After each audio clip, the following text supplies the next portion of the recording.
అది ఒక సంకల్పం. ఆ సంకల్పమే నేను నటుడు కావాలి అనే సంకల్పం ఆయన మైండ్లో పడింది. అక్కడి నుంచి ఆయన జీవితంలో ఒక పాజిటివ్ మైండ్ సెట్ డెవలప్ చేసుకున్నాడు. ఎన్ని సవాళ్ళు వచ్చినా ఆయన గోల్ ఈ సెట్. ఆ గోల్ రీచ్ అయ్యే వరకు నిరంతరం పనిచేశాడు. ఒక మాటలో చెప్పాలంటే ఎన్టీఆర్ రామారావు గారు ఉన్నంత వరకు ఈయన ఒక స్థాయిలోకి వచ్చారు. ఎప్పుడైతే సినిమాలో నుంచి ఆయన రాజకీయాల్లోకి వచ్చారో ఈయన అక్కడి నుంచి ఆకాశం ఎత్తి ఎదిగే పరిస్థితికి వచ్చారు.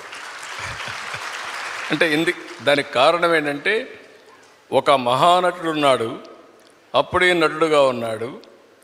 ఎన్టీఆర్ రామారావు గారు లేనప్పుడు చిరంజీవి గారి ఎవరి హీరోగా మహానటుడుగా తయారయ్యారంటే అది ఒక అవకాశం.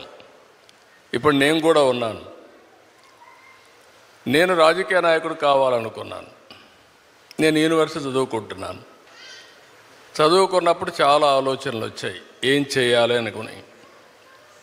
చాలామంది నాకు సజెస్ట్ చేశారు, బాగా చదివితే ఐఏఎస్ అవుతామని. నేను అనుకున్నాను ఐఏఎస్ అయితే 10 మందిలో నేను ఒకడిని చెప్పి. మా వైస్ ఛాన్సలర్ పిలిచి లెక్చరర్ పోస్ట్ ఇస్తాను, జాయిన్ అవుతారా అన్నాడు. I said no. ఏంటి కారణం అన్నా. నేను ఎమ్మెల్యేగా పోటీ చేస్తున్నాను, ఎమ్మెల్యేగా అవుతాను, తర్వాత వచ్చి మిమ్మల్ని కలుస్తానన్న. అంత నమ్మకం ఉందా అన్నాడు. తప్పకుండా గెలుస్తానని చెప్పి వెళ్ళాను. అంటే ఒక నమ్మకం, ఒక సంకల్పం. నేను ఎమ్మెల్యే అయ్యాను ఫస్ట్ టైం. నేను మంత్రి కావాలనుకున్నాను. మంత్రి కావాలనుకుంటే చెన్నారెడ్డి గారు మాకు ముఖ్యమంత్రి. అప్పుడు చెన్నారెడ్డి తిరిగిపోయి నాకు మంత్రి పదవి ఇవ్వమని మా వాళ్ళందరూ అడిగారు. నన్ను చూసి పైకి కిందికి చూశాడు. ఎందుకంటే చెన్నారెడ్డి గారు ఎప్పుడు కూడా చాలా స్ట్రాంగ్గా ఉండేవాడు. పైకి కిందికి చూసి, నిన్నటి వరకు యూనివర్సిటీలో ఉన్న స్టూడెంట్గా ఇప్పుడే గెలిచి వచ్చావు, అప్పుడే నువ్వు మంత్రి అయిపోవాలనుకుంటున్నావు, ఇది ఎక్కడ న్యాయం అని చెప్పి కొంచెం ఇచ్చేసాడు. నేను అన్నా, నాకు మెరిట్ ఉంటే ఇవ్వండి, నేను ఎంఏ చదువుకున్నాను, పిహెచ్డి కూడా చేస్తూ వచ్చారు ఇక్కడికి, మెరిట్ ఉంటే ఇవ్వండి అని చెప్పేసి ఛాలెంజ్ చేసి వచ్చాను. 2 ఇయర్స్లో మంత్రి అయ్యాను. ఎందుకు నేను ఇవన్నీ చెప్తుందంటే, ఒక స్టెప్ మనం వేస్తే ఇంకొక స్టెప్ కలిసి వస్తుంది. ఒక పాజిటివ్ థింకింగ్, ఛాలెంజెస్ తీసుకుంటా ముందుకు పోతే ఇంకోటి కలిసి వస్తుంది. నేను మంత్రి అయ్యాను, సినిమా ఇండస్ట్రీ మంత్రి అయ్యాను.